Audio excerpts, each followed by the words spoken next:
Hi friends, మనం ఇవాళ దొండకాయ ఫ్రై ప్లస్ కూర అనమాట. అది ఎలా చేయాలో తెలుసుకుందాం. ఫస్ట్ దొండకాయ ముక్కల్ని సన్నగా తరుక్కోవాలండి.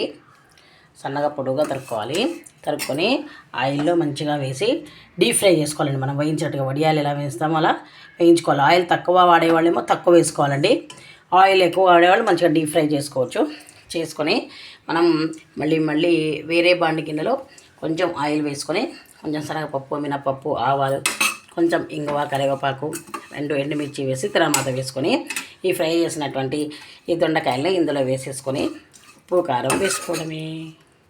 కొంతమంది కావాలంటే పల్లీలు కూడా వేసుకుంటారు ఫ్రెండ్స్, అది మీ ఇష్టం అనమాట.